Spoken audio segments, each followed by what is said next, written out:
but I will not fund my career. And I would say probably Peter. in a live setting towards the end of their run. Please, sir. Where are you putting that? Put it in your pocket. And you know, if you're in your 40s, you have to put a wig on and lark about yeah, it's great. I love that we're saying this so that everyone can be like, yeah, we've never watched it without like, oh no. Whose is that? Not mine. Not mine. I'm nervous. There was kind of like excitement. Nothing, I'm singing a song. So, this is what's going to be in the show live on Saturday. It was really 10 jobs to do. And that was really pressurising but fun. And then on the Friday night, we drive down to London, 6 the studios. And that was my dipping my toe in the real world of entertainment. So that would probably have to be the AI with music is more negative. I don't see huge amounts of positives. I mean, AI is always things to talk about in society these days. It's going to have some fantastic benefits in medicine and stuff, but it's also going to create enormous threats to free and fair elections. You know, we're only talking about music here, rather than life and death, so I don't want to overplay it. I think in music, I don't see huge amounts of positives. I see enormous positives in technology in music, and democratization, and how it enables us all to have access to music more, to many millions of people to create music that they wouldn't be able to. I think AI is quite a threat to certain types of music. I don't see how it will massively impact on pop music and live performance, because I firmly believe that fans want to interact with their artists as human beings. I think things like that, revival, it's great entertainment. We can probably now see the Beatles at some stage. We can see Frank, we can see Melvin Lee on fight on stage. It's going to be great, but it's like a tribute band. It's not going to. The tribute bands aren't going to put Coldplay or Muse out of business. I don't think AI will put live music out of business, but I think in terms of creation, at the lower end of the music business, which is what I'm involved in, so lower budget television, I think there is a real threat because AI will be able to do a good job, and I think, as I said in my discussion with the class, the whole AI thing is very much intertwined with philosophical arguments about what we consider to be music. You know, just because it creates an emotional reaction, if it's created by a machine, is it music? Is any production? There's no consensus on what creates great music. Classical aficionados will not like pop music. Pop musicians may not like drill. Country musicians may not like reggae. No one has the authority to decide what good or bad music is. And I don't even think anyone has the authority to say, well, just because it's by a machine that doesn't have a heart, it's not music. Personally, I don't think it is. Personally, I think music should be created by sentient beings. But it's a massive philosophical debate about what we actually judge music to be and how it's created. And I do think it's a threat. My advice would be go and be a plumber. No, it wouldn't be. I would say do what you enjoy. You might enjoy being a plumber. But the advice I would give is very simple.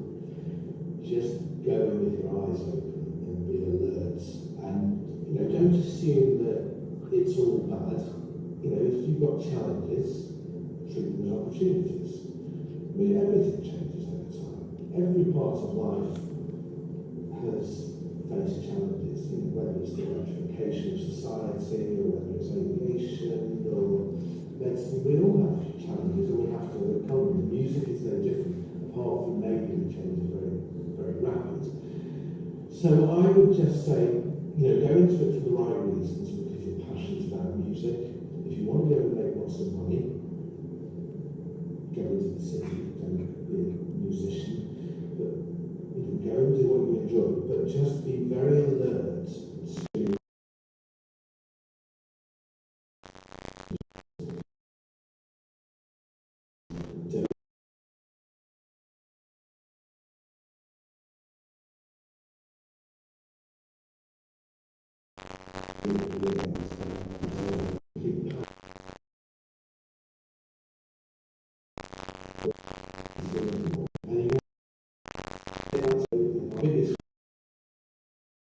Really calculated to find out they've got to actually really take one.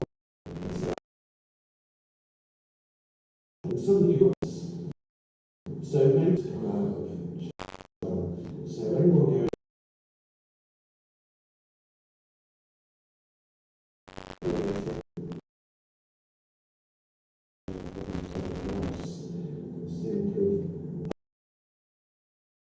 think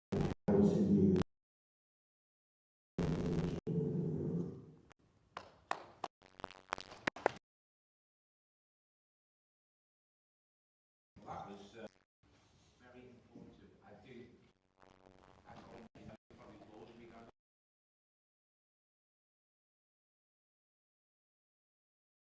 Just administrators, you're making things happen. So always be creative. Right.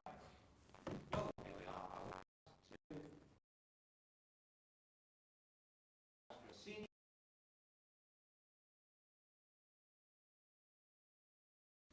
Right now, right? I heard that name.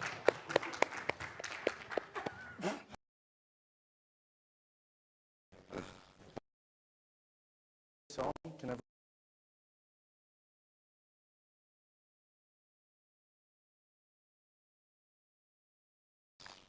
right.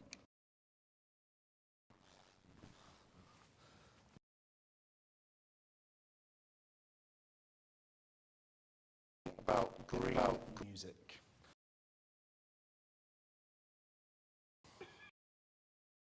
Climate change is one of the most pressing issues that is facing the world right now.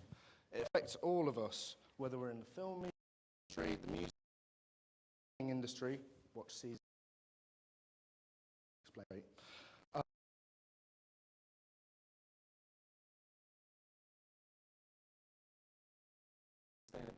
Of the modern music industry.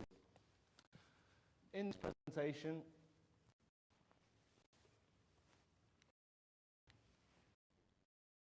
that's not meant to go. There we go. Sorry.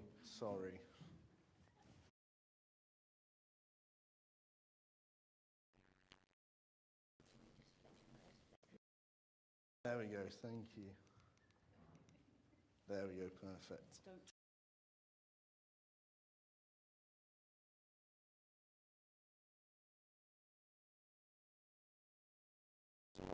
And what they're doing about climate crisis. A Taylor Swift case study, a Coldplay case study.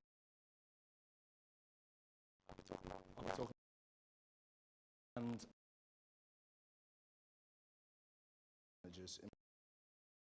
So without further this we can see it is a, which brings me to my first topic, major labels and publishers.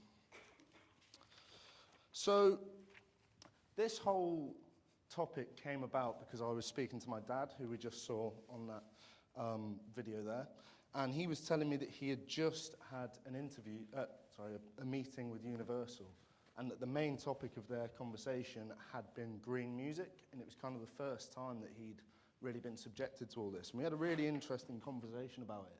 So I've chosen to focus on UMG today, and even more focused than that, I've decided to focus on Universal Production Music. So Universal Production Music have started their new Green Initiative. They are the first publishers to launch a green music initiative, and their aim is to create music that contributes to making our world a better place. They've partnered up with Pilio, a leading energy environmental innovation company, to set some Go Green guidelines. As part of this, they have their impressive HQ at 4 Pancras Square in London, which consumes significantly less gas and electric than similar buildings and uses 100% renewable energy. Its site's ecology houses 37 indigenous plants, species, and large ponds. They've partnered with Virtual Sound to produce eco-friendly music, hybrid workflows to reduce travel while reducing expenses in merchandising, gifts, and client events. Now, on their website, they spoke about a few of their composers and what they're doing to do their bit. And this is what the meeting with my dad was about, to kind of find out if he could make his albums for them in a more eco-friendly way. One of the examples was Jesse Quinn, the bassist from Keane. Jesse Quinn works out of a converted air hangar with self-sustaining power station running off farm waste. This produces heat and gas that power the studio on green electricity. But obviously, we can't all, be the bassist from Keane and have the money that he presumably has. So a lot of other methods that their composers are now using are solar-powered studios and remote collaboration through, things such as Zoom, WhatsApp, audio movers. Universal Production Music are also now making green music playlists based all around music that has been made in an eco-friendly way, and they are planning to grow this initiative further. Next up, I'm going to get onto the Taylor Swift case study. Have we got any Swifties in? Yeah, come on, any Swifties? Woo! Yeah, Swiftie for life. Go Taylor. Yeah, woo!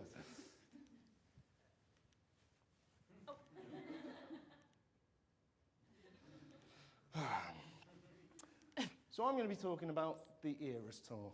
This is a huge tour, one of the biggest that has ever been undertaken. 21 months, 121 shows in 5 continents. But I'm going to focus on the North American leg of the tour. So on her North American leg of the tour, approximately 72,000 fans attend every show. And the ticket sales for each show is approximately $13 million a night. And this has grossed $2.2 billion just in ticket sales for the North American leg of the tour. But, that all sounds great, but in 3 months on this tour, she travelled 66,484 miles in her private jet and produced 139 tons of CO2. She was reportedly flying back and forth to her home in New York between shows, no matter how far the distance. And as she's on a private plane, this is disastrous for the environment because private flights emit 10 times the CO2 of commercial flights. But it can't be that bad, Taylor Swift's emissions are the equivalent of 1,100 average people. So if you've got every single person at LIPA, the students, the staff, the security, the canteen ladies, everyone, we'd be about equivalent to Taylor Swift's carbon footprint over the last year. It's also the equivalent of a small town. But, on to something else. Coldplay. Coldplay are regularly revered for their environmental practices, and I'm going to be focusing on the Music of the Spheres tour that they have just undertaken. Now, all of the following information was found on Coldplay's website on their sustainability page. So on their tour, they work with 3 major principles. Reduce, where they are aiming to reduce all CO2 emissions by 50%. Reinvent, where they support new green technologies and develop new ones of their own. And Restore, funding nature and tech-based projects. As part of their reinvent policy, Coldplay's live shows are now powered almost entirely with renewable super low emissions energy. Here, we've got a breakdown of how Coldplay powers their tour. And again, this is all just found on a sustainability page on their website. So first up, we've got solar. They now have photovoltaic panels installed in the build-up to each show to help power the show. Sustainable biofuels, they're now using renewable diesel for all of their trucks and tour vans. They're using a palm oil-free hydro-treated vegetable oil biofuel, and this can reduce emissions by as much as 75 to 95% for all of their transportation. We then have their battery systems. They've teamed up with BMW and developed the first ever mobile rechargeable show battery from recyclable BMW i3 batteries. And this can now power 100% of their show. Now this is where it gets really cool, the kinetic energy. So there's quite a famous video of Chris Martin about a decade ago or a couple decades ago at the start of their career as Coldplay.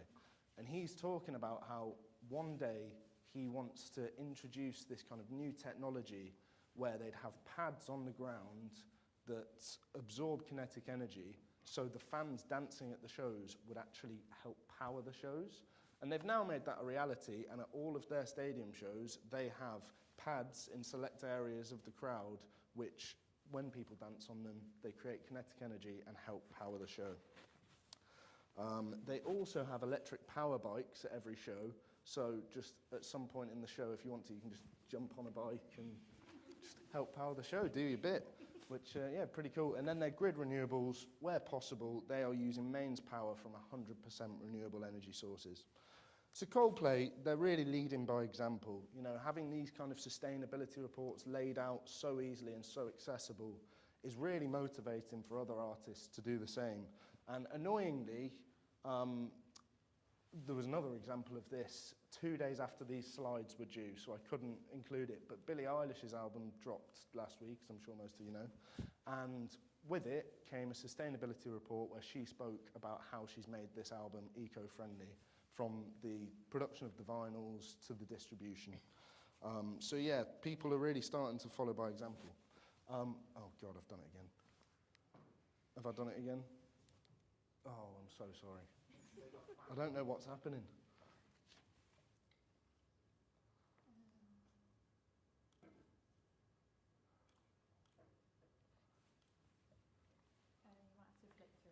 I don't think I touched anything. Sorry, bear with us, bear with us. You guys travel far, or come here often? Neutron walks into a bar. Bartender says, for you, no charge.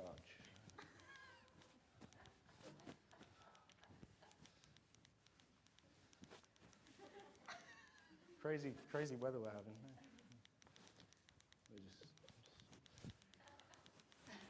Anyone got any jokes?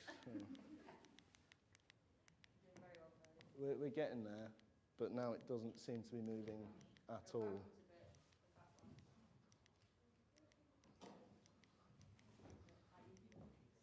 I don't know if this is me. Yeah, Callum. Oh, are we on the right flip-flap? Have we got the same? Yeah, try the keyboard. It's just frozen. Well, there you go. Try that. Piece of string walks into a bar. Bartender says, no, we don't serve pieces of string here. Get out. I'm just going to keep going because. So piece of string really wants a pint. He's had a tough day. So he goes outside and he's like, I'm going to disguise myself so I can have a pint. Ties himself up. And he's like, yeah, this will work. But he gets a bit tattered at the ends. Walks back in. Bartender's like, you that piece of string that just came in here? And he goes, no, I'm afraid not. Oh. Thank you. Should we just finish there then? Or?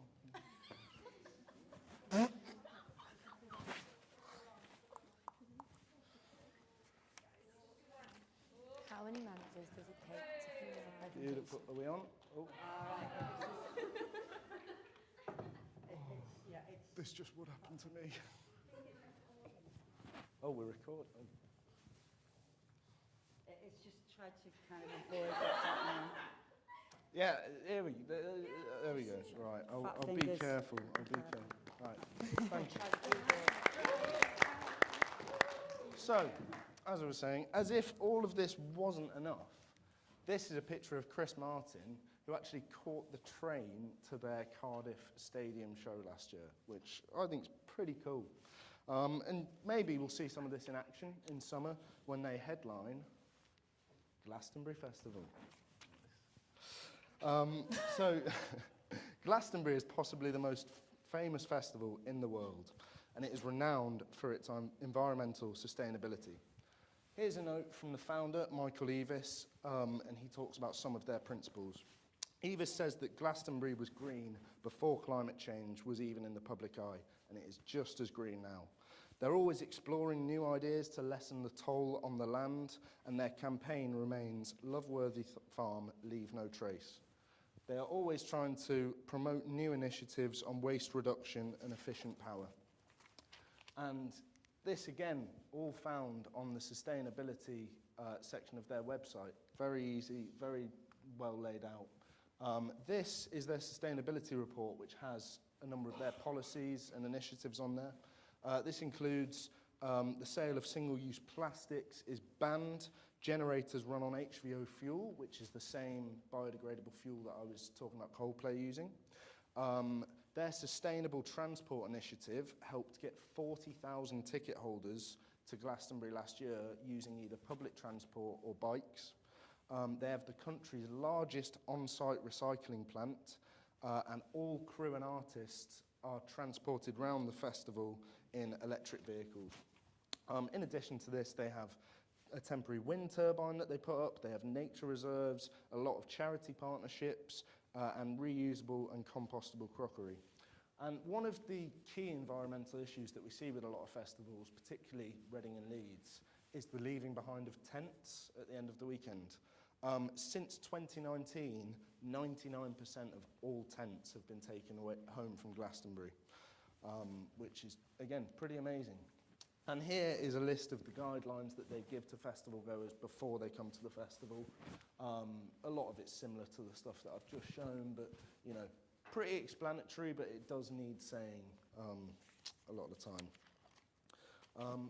Next up, this is the Grassroots. They are a psychedelic band from the 1970s. And for any fans of the US Office, that is Creed Bratton. Creed. This isn't particularly relevant to the presentation. Just thought it was a fun fact. But it does bring me on to my next topic, the grassroots level. So most of my presentation so far has been focused on the titans of industry, you know, Coldplay, Glastonbury, Taylor Swift.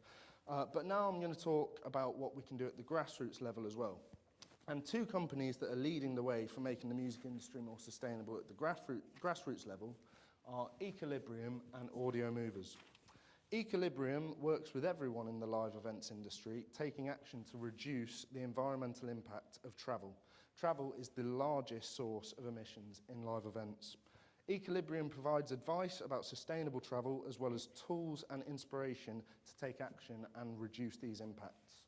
They have two core programs, Energy Revolution and Trees Plus. Energy Revolution invests in community-led projects that generate clean, renewable energy, and the Trees Plus program provides the option to invest in climate solutions such as offsetting, protection, and regeneration. Then we have Audio Movers. Audio Movers specialise in real-time audio collaboration. This allows producers to work together from opposite ends of the globe in real time with no lag. This is some really cutting-edge technology, brand new, and it is going to revolutionise the recording industry. It's ideal for stuff like session work, because you imagine you're doing a session with, you know, a brass band or an orchestra, and when you would have had to get 30 or 40 musicians in the room together, which obviously would have taken its toll environmentally with all of them having to travel separately, presumably. Also, just for your own, you know, financial efficiency, you know, rather than getting them all in the room, everyone can record from home now in real time with zero lag. And there's lots of other companies doing very similar things. We've got Jam Kazam, Soundstorming, Piebox Music, Soundtrap, Avid Cloud Collaboration, Ableton Link, and Amuse Pro. All of these companies are focused on similar, you know, virtual collaboration, but in real time. And it is really cutting edge, and I think will make a lot of difference. The UK Music Organisation also has details of these organisations and campaigns, all focused on making the music industry more sustainable. So these are just loads of different companies, charities and initiatives that are all there for grassroots level musicians and managers to use to make our practice more sustainable. So my final thoughts. Obviously, as I've shown, lots of organisations are there to help managers at the grassroots level and at the higher levels. And I think it's really important that this starts from the ground up. You know, obviously, the huge stadium shows have a big impact, but when you think about the number of grassroots shows and events that are happening all the time, it adds up. So it's really important that all of this starts from the ground up. And some of us may end up working on these big tours, these big festivals, these big events. So I think when we do, it's important that we follow the lead of the likes of Coldplay and Glastonbury, rather than the likes of Swifties, rather than Taylor Swift. But I think what's really important is just to keep well read on the new innovations, like all of the innovations that Coldplay are making. The new technologies, you know, technology is an amazing thing, and it's coming up with a lot of new ways that we can be sustainable. And aside from that as well, you know, if you start working for a company that doesn't have their own environmental initiatives, maybe try and found them with the company, you know, get involved, get these initiatives going, because as I said, there's so many companies now, both at the grassroots level and at the worldwide level, who are all there to help. And I think the most important thing is to collaborate. Yeah, that is my bibliography. Any questions?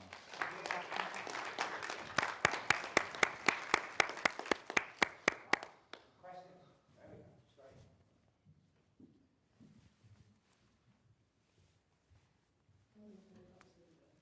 So I am Swiftie, but I think that Taylor Swift should be held accountable for what she's doing because it's not right at all. So what do you think that artists like her can do to reduce their carbon emissions? Because obviously people like Taylor Swift do have to be aware of how they travel, Yeah. because she can't just get on the bus because... No, of course, of course. I think, yeah, it's a really good question. And I think, I mean, for one, as I kind of addressed there, a lot of it is just unnecessary travel. Like, you know, obviously everyone gets homesick, and like, I'm human. I'm not saying that she shouldn't be able to travel home, but also when she's doing it at the cost of, you know, what it is, you know, I think less unnecessary trips.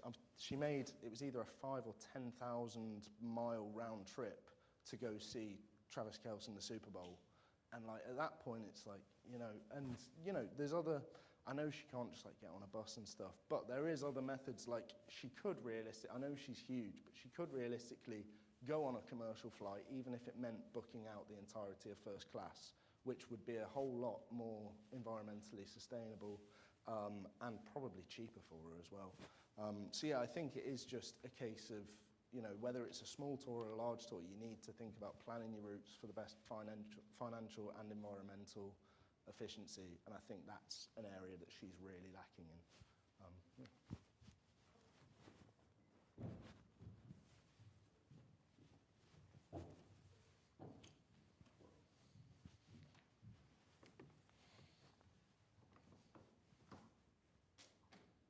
Kind of in relation to that, obviously Coldplay and Billie Eilish, artists like that who are kind of doing things to become more environmentally aware.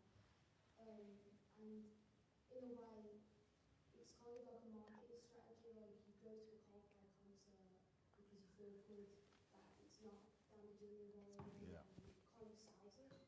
But why do you think that Taylor Swift, for example, isn't trying to do that? I don't really know, to be honest, because like, you are right, it's kind of, it's almost become a kind of gimmick that Coldplay have all this stuff at their shows. So it's kind of, yeah, it's worked out really well for them. I mean, one possible reason it might be is just the kind of ball ache of it, because obviously going through that, it is a lot of work for Coldplay to be doing all of that stuff. So maybe, you know, she just doesn't want to, or her team don't want to put the work in.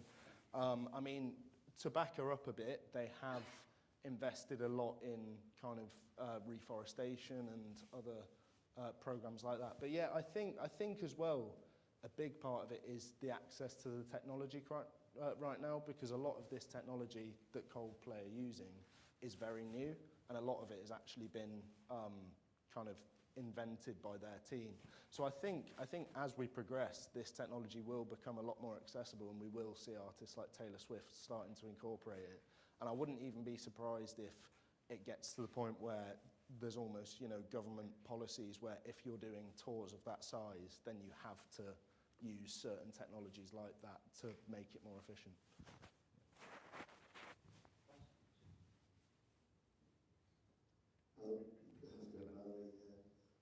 Yeah, I was just thinking then, off the top of my head, I was just wondering what your thoughts on that are, like, and it would be a gimmick, but if, like, for example,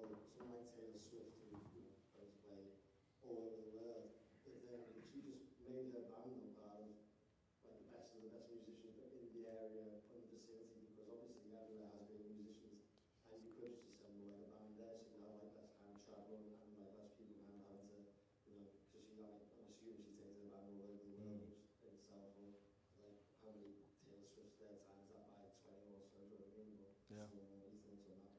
No, absolutely. I think that'd be, I mean, that's an idea for a company in itself, you know, providing that service for a lot of people. I think absolutely that would make the environmental difference when you're transporting, you know, say 20 people rather than 40 if she's bringing, you know, so many extra people. I imagine that in certain instances that is happening, especially with kind of crew and stuff. I know that when you do these huge stadium tours, a lot of the kind of load in, load out crew and a lot of the people responsible for the shows tend to be in-house rather than she's brought her own team. But in terms of like the actual bands, no, I think that would be a great idea, both, I mean, probably financially as well. It'd save her a lot of money to have that kind of, you know, a band local to each area. And I mean, it'd be a selling point for the show as well, you know, going to see Taylor Swift in Birmingham and, you know, being able to know that half of the people on that stage are from Birmingham. I think that would be a fantastic selling point. So do it, get it going.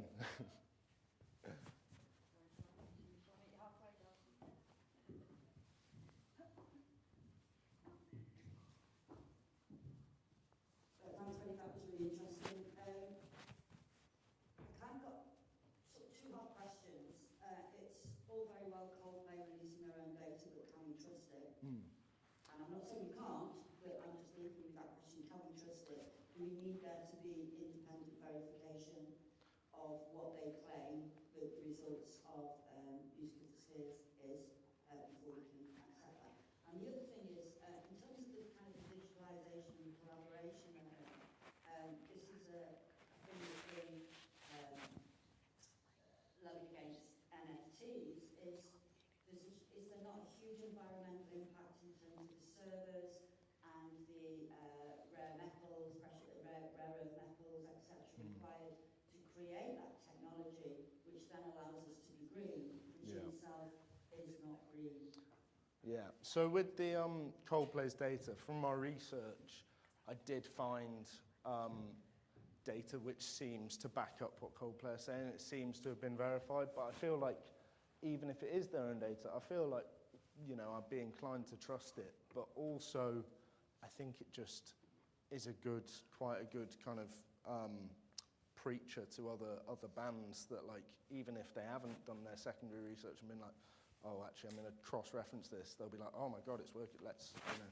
So I feel like it can be spun as a positive, whether it's been verified or not, but I believe it has been verified. And yeah, in terms of the remote collaboration and stuff, I think that is definitely an issue that, you know, you take away the take away the travel impact, there's obviously going to be other impacts. But as I was saying earlier with UMG, a lot of people are now clocking on to having more environmentally sustainable studio setups, using stuff like solar power, stuff like that. And I think, yeah, as technology advances, I'm sure we'll get a lot better with that. But I still think that the emissions that you're giving away by doing it remotely will most likely be less than especially for these kind of session musicians who are like the best in the world. You know, one day they'll be in LA doing a session for Billie Eilish, and then, you know, a couple of days later they're in London doing it for Robbie Williams. So I think at that level, it certainly will save the emissions. At the lower level, maybe it's not quite such a saving grace, but yeah, I think we'll have to see with the advances in technology and yeah, see what works out the best. Any more questions? Is that a question now? No. It's just a hand. No. Freddie, you're done. Beautiful. No, don't worry. Right. Well, here we go. Belinda, please. This is your moment. I'm really looking forward to Belinda's presentation. I'm aware what she's doing. We all know certain things that you're supposed to do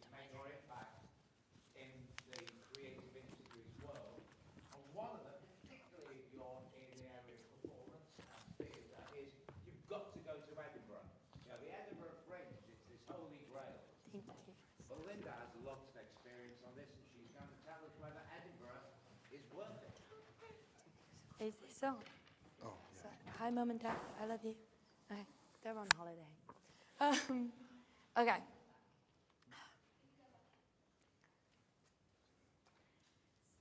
Good afternoon, everyone. To close this week, we'll be discussing Edinburgh Fringe and looking at some contemporary issues surrounding it. Fringe is the world's largest performance festival, and they advertise themselves as the greatest platform for creative freedom. So far this year, there are already 3,237 shows attending Fringe, and more added each day. The categories range from comedy, circus, all the way to opera. However, for artists, the pressure is on to set yourself apart from the thousands of other shows attending Edinburgh Fringe. Especially now with the shows constantly rising alongside the ever-rising costs and the little guarantee for success, it poses the question, is Edinburgh Fringe really worth it? In recent news, there have been many articles published looking at if Fringe is becoming redundant and if the costs are too much and quantity has been prioritised over quality. This talk aims to explore if Fringe is really worth it for performers and artists, looking specifically at venue shows. The order of this talk follows as seen on screen. Hopefully, by the end of this talk, you can decide for yourself if you as a manager would encourage or discourage your performer or artist to participate in Edinburgh Fringe. First, let's take a look at some Fringe success stories.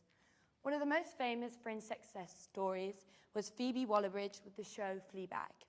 This debuted in Fringe in 2013, which won the Fringe First Award. It then got transferred to the London Soho Theatre and is adapted into what most people know it from today, Fleabag, the TV show.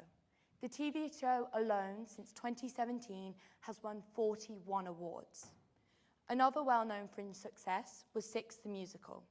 This was written by 2 Cambridge students and debuted in Fringe in 2017. It then stopped in London for 4 performances at the Arts Theatre and went on a UK tour before returning to Fringe in 2018 and developing into the well-known show that it is today. Since then, it's opened on the West End, in Broadway, in New Zealand and in Australia, and in many more countries. A more recent reference would be Baby Reindeer, which debuted in Fringe in 2019. There, he won the Scotsman's Fringe Award and the Stage Award for Excellent Acting. It was then housed on and off the West End, where it won various awards but got cancelled due to COVID. Now, most people will know it from the Netflix show, which gained over 60 million views in the first month. Lastly, Guy Masterson took The Shark is Broken in 2019 to Fringe, where it got picked up by Sonia Friedman Productions. It then got transferred onto the West End, and it now stays on Broadway. This is all evidence that shows can take off post-Fringe, and it is an excellent platform for new works. Fringe says that all this success seals their reputation for performers, writers and directors to start their careers at Edinburgh Fringe. However, this isn't always the case. One performer commented that Fringe can be an incredible experience which enriches you as an artist, but it can be a disaster and you have very little control if it is or if it isn't. While interviewing Guy Masterson, he told me that during his 30 years of taking shows to Fringe, he's now resigned to the fact that there is very little promise for a largely irresponsible risk. However, it seems that everyone has their own opinion. Therefore, let's take a look at some of the positives and negatives of Fringe to help you better decide if you think Fringe is worth it. One of the core positives is networking.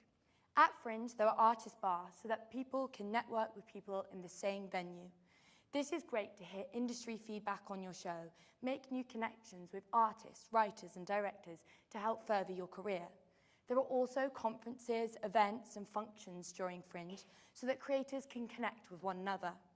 As Edinburgh Fringe attracts people from all over the world, it creates a networking opportunity for the arts unlike any other. Secondly, Edinburgh Fringe is great at developing branding for your show. If your posters are working or if flyering is the leading to pulling in your audience, then this may suggest that you need to improve your marketing. In addition, Edinburgh Fringe and Fringe venues provide feedback and guidance on branding, which is useful in show development and learning from experienced people. Thirdly, it's a great experience. The festival will teach performers lessons on performing to different crowds, self-motivation, and not only how to market themselves as a performer, but also the show they're working for. And all this is done in such a short amount of time. Finally, it's great inspiration. In my research, this was one of the core positives, as people said they're the most inspired post-Edinburgh Fringe to create and work with new people. Next are the negatives. Firstly, there is a high supply of shows. As I mentioned earlier, there are already 3,237 shows registered to Fringe. This is a huge and very dense competition. Therefore, it can be very difficult to stand out in a crowd. Some shows hardly sell any tickets, whereas other shows sell out. This leads on to my second core negative of mental health. Because of the grueling nature of Fringe, it can be very difficult for artists to pick themselves up and constantly keep going. This, combined with the pressure to socialise, network and watch shows, can become incredibly intense, as the fear of missing out and wasting time becomes extremely pressurising. A comedian conducted a small survey during Fringe with the performers around him, and he found that 89% experienced poor mental health while at Fringe. However, this has been recognised by Ed Fringe themselves. This year, they're working with the mental health charity Mind to offer one-to-one support for artists during the festival to decrease the pressure and improve the mental environment. This is definitely something to worry as a manager. Fringe suggests giving your performers information packs. Here's an example of one I'm currently developing this year for Fringe. It has information on networking, but also self-care, mental health, and where in the city you can do a fun activity to take a break from the pressures of Fringe. Thirdly, there's an issue of low pay or even no pay. Many people at Fringe, especially beginner shows, no one's being paid, or it's based off a revenue split, so it's quite little. And lastly, there's the issue of the high cost to go to Fringe. Costs have risen as landlords put up prices during August, as they know many people will be attending Edinburgh. That, alongside the cost of living, it just keeps getting more and more expensive. So it's a risk for any show to go to Fringe. To further understand the issue of costs, let's take a look at a cost analysis scenario for Fringe. So here you are, you're a newbie off to Fringe. Congratulations! Your show has 4 performers and 1 crew member.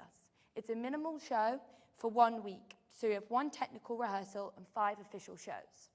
The first cost you're going to be hit with is Fringe registration. As you're only at 5 shows, you will be in the second bracket at £204. Your second main cost will be accommodation.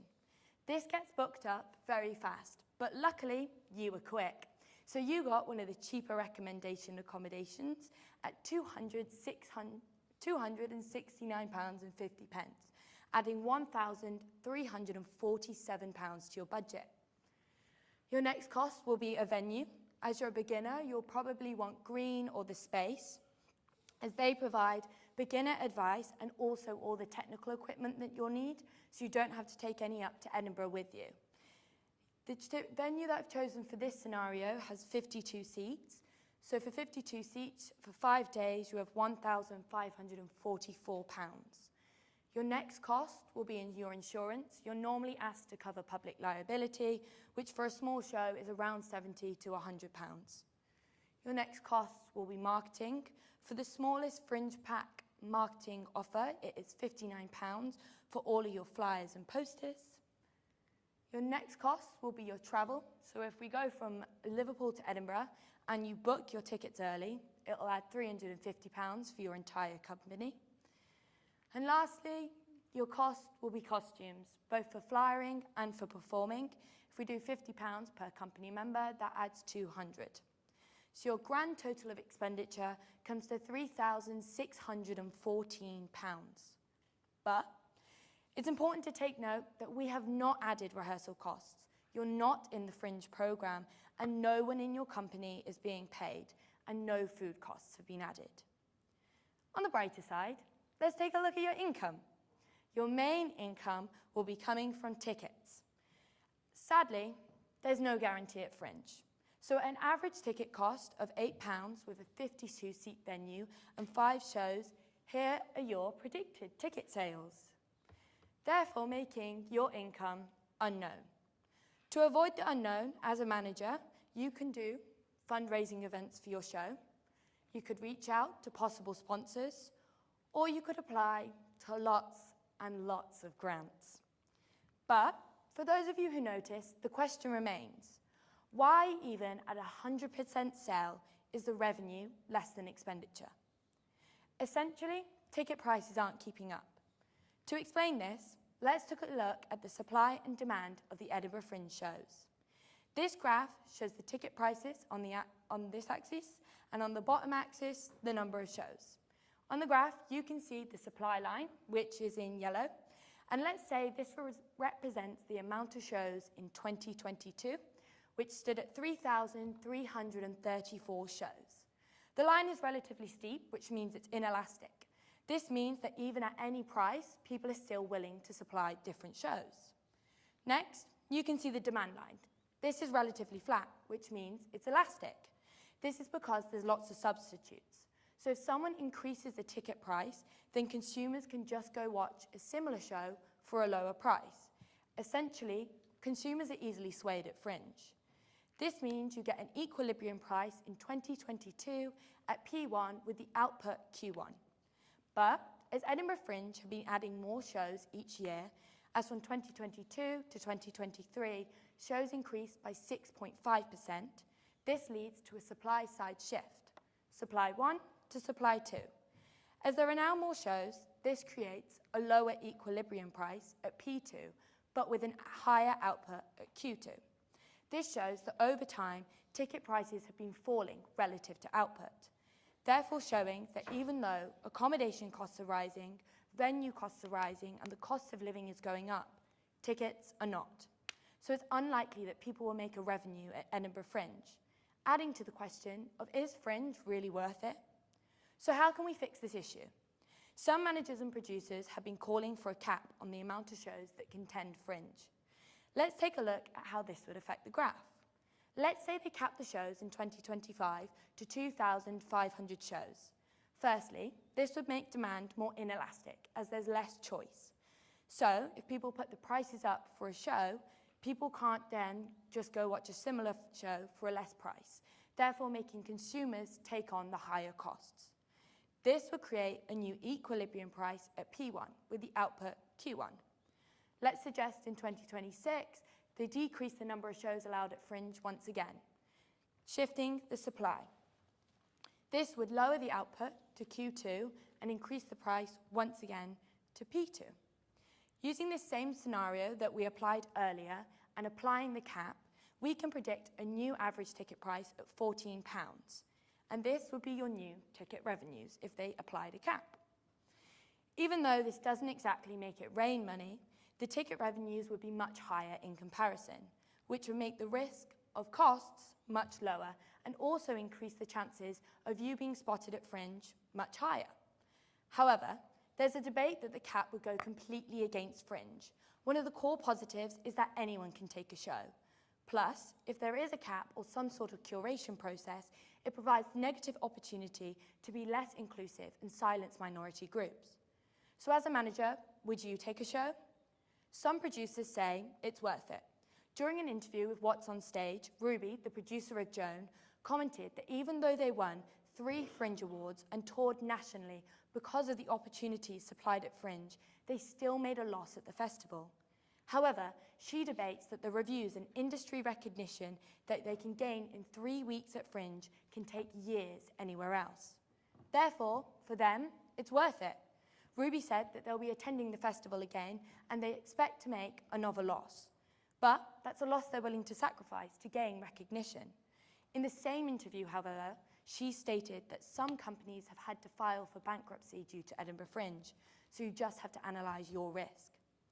Therefore, what should you ask yourself as a manager when debating to go to Fringe?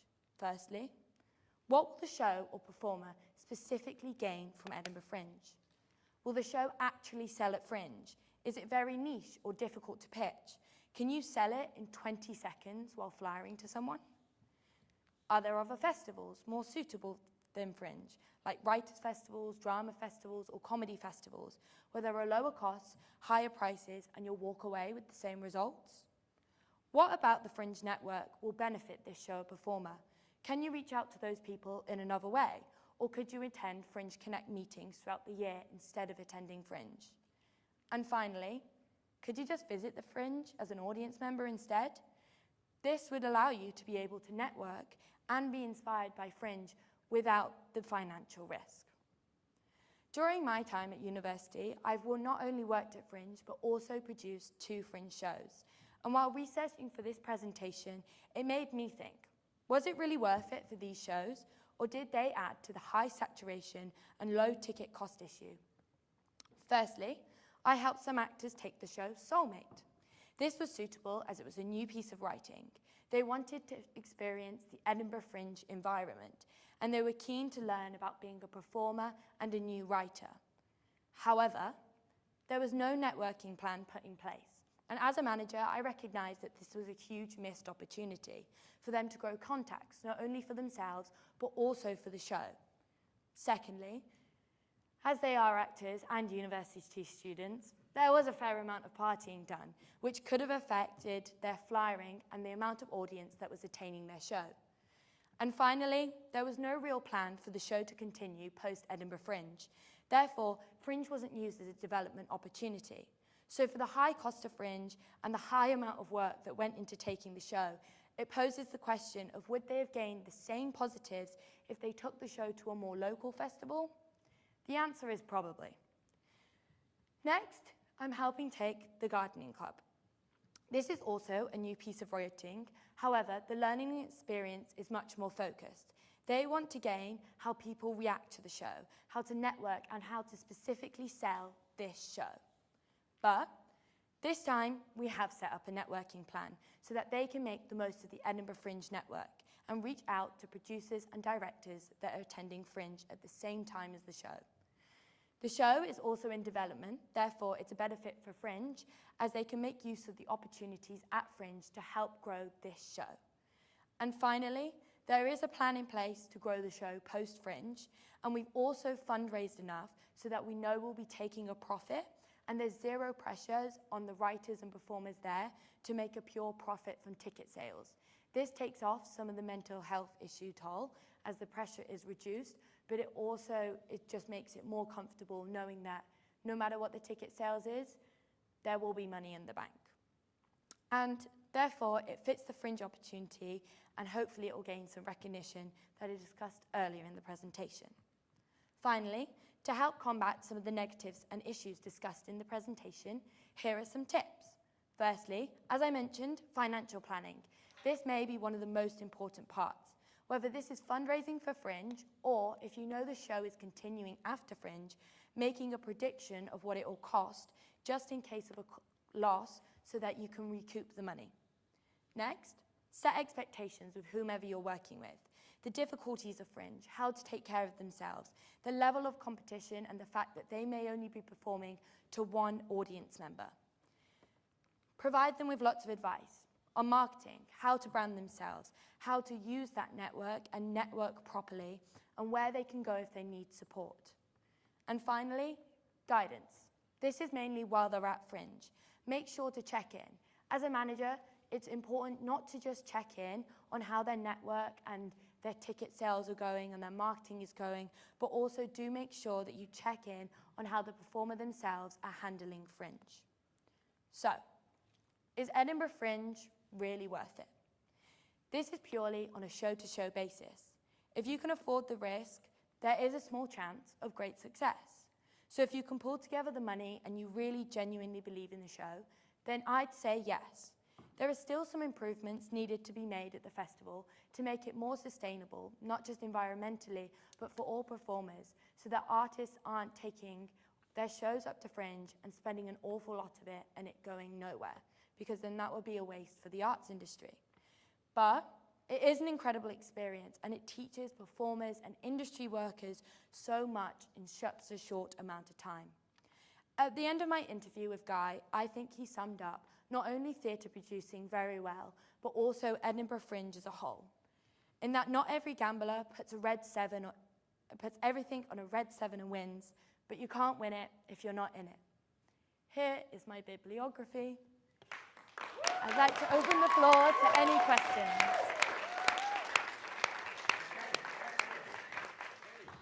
Straight away, there we go. Iona.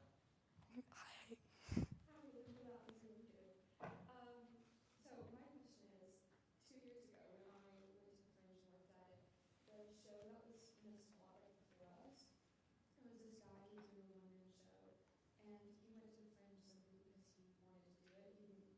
He just was like, yeah, that sounds fun. And the first night of the show, he like completely messed up, forgot all his lines, and then canceled half of the shows.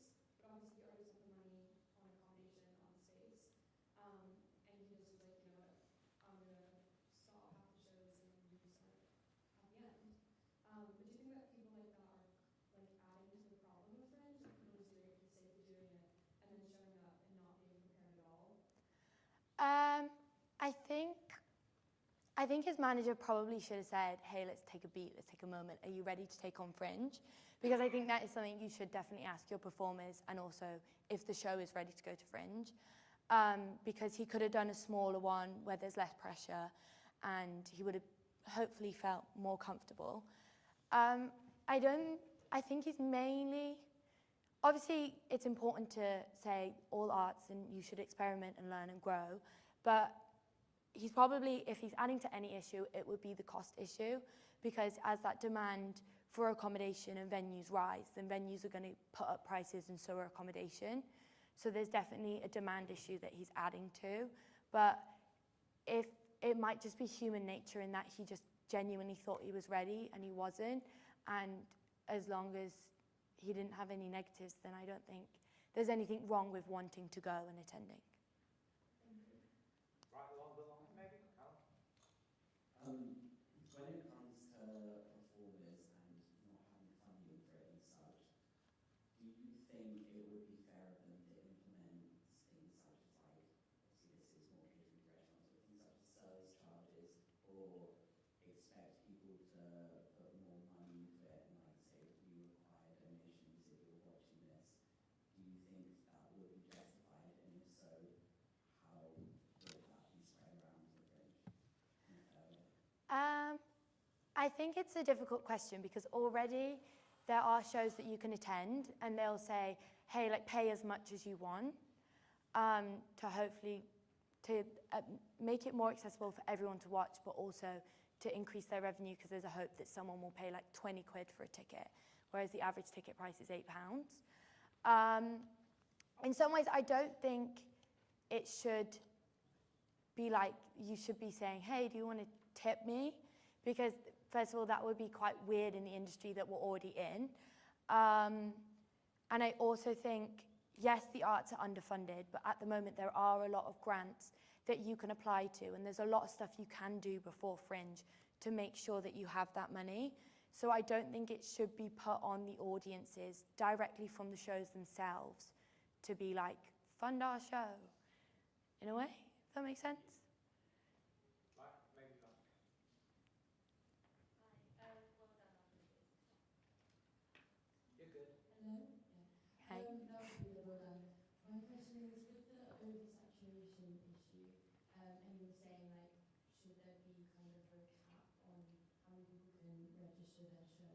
Do you think that that is like a realistic thing that can happen? And if so, do you think it would kind of have like a negative effect on like student groups or amateur players applying?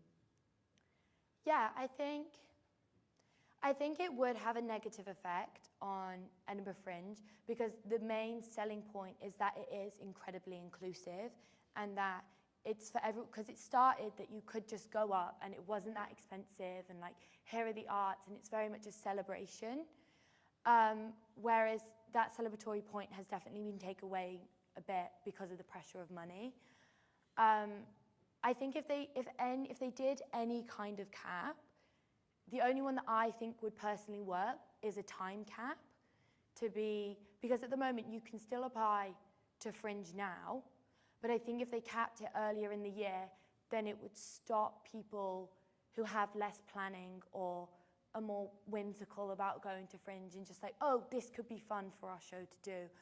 But then again, it applies to the same thing of like, would we then miss out on some great shows that their managers are a bit more whimsical about? And yeah, I think it would definitely negatively impact the students going up because they're learning, and that is what Edinburgh Fringe is. It is a huge learning environment, and you have scales from the small venues that I showed, but then you have like showstoppers who are on the West End, and they definitely know they're going to Fringe and know that they can market their show massively and are going to retain those profits afterwards. At the back, Liv, at the back.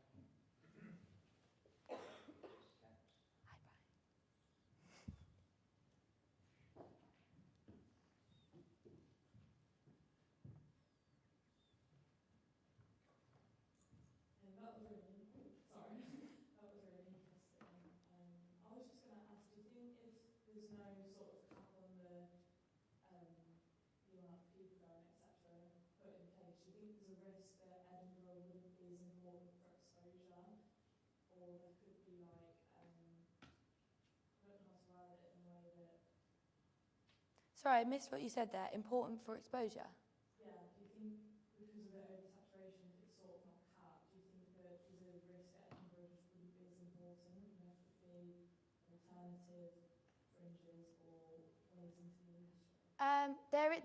At the moment, the only sort of cap is there a run out of space, but there are new venues like all the time. But yeah, I think so, because they have reported that since COVID, there are the same level of shows and the shows are still increasing, but the demand isn't there. The demand still hasn't returned post-COVID, and part of that is the fact that it costs so much. So my parents went up to visit me for 2 days and were like, oh my God, this is now part of your birthday present, our presents here, because it does cost so much. So I don't think as many audience members are going, and also it's so overwhelming, especially if you're not already invested in the arts and you know what you kind of like to watch, then to open that program of 3,000 shows is a lot for someone. And I think that's definitely something, one of the issues they need to work on, so that people who aren't invested in the arts can go to the festival, feel included, and know where they're going to go. Because otherwise, if it just keeps growing, you're just going to see audiences back off more and more because it's become quite an intimidating environment. Any more questions? Yeah, right down the front. Just keep it I going. can do it without a mic. Come on, project. Go I on. can hear you. Actor. Really good and interesting presentation. I was wondering, what would you say is a good networking strategy for a festival that's so huge with so many people attending? What would you say if you, obviously because you were taking shows to the Fringe, what would you say is a good networking strategy that you could? Yeah, so I think one of the first things that you can do, especially if you're a beginner, is go and have a look at Fringe Connect, which you can sign up to. There is a hub base in Edinburgh Fringe where they run talks. So it's color-coded into 3 colors. I think it's blue, yellow, and red. And they tell you where the venues are. And there's certain times and you can go. And some are presentations about how to develop your show. Some are just like tea and coffee mornings where you can go and chat with fellow writers or fellow directors. And there's also a community space where you can go in the day. Say if your accommodation's a bit further out, then in the town you can go to the Fringe Connect hub, and there's other artists, as they only let people in who are involved in the festival. So before the festival, it's great to plan like your kind of schedule around that. And then when you're there, I think a really good place to start, especially if you haven't been to Fringe before, is those artist bars, because most venue will just have a bar where only performers and artists can go in. So like when I worked there, I was lucky enough to work in the Assembly Rooms venue, which is known for a really good artist bar. So Phoebe Waller-Bridge was there the day before and she chatted to my friend. Or I actually still have his card in the back of my phone. I met a New York producer who invested in like 6 in the Book of Mormon.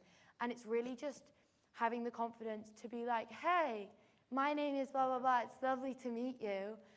Because people are super chatty, and that's the wonderful thing about this industry. And especially I find in theatre is They want young people to develop and they want to help you and they love talking about what they've done. So yeah, I think just go to the artist bars, get yourself involved and meet the people that are there because they want to network as well. I think networking can come across as extremely intimidating, especially when you're put in a room and you're like, go network. But the thing is, everyone else is there to network and you have to remind yourself that, is that if they wanted to chill, if they didn't want to chat, they'd go to bed. So when you're in that room, make the most of it and just like talk to people because know that they want to talk to you too. Question? We good? Well, Belinda, thank you. That was very much. Thank you. Oh. We're heading almost into fun times. A couple more things before we get into proper fun times. The first will be, let's take a 10-minute coffee break. Still biscuit. Can I'm actually I'm gonna take you there. Just when you thought I was leaving. Yeah, no, I'm cancelling the coffee break because we have some gifts. Okay. If you're a wonderful lecturer, please can you come down? Thank you. Here are my girls. Only the wonderful ones, though. Yeah, do you want this one?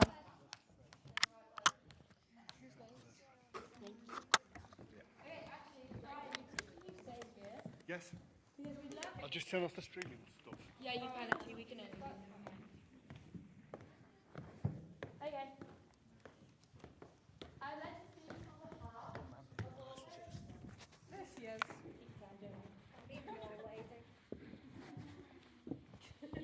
Sorry.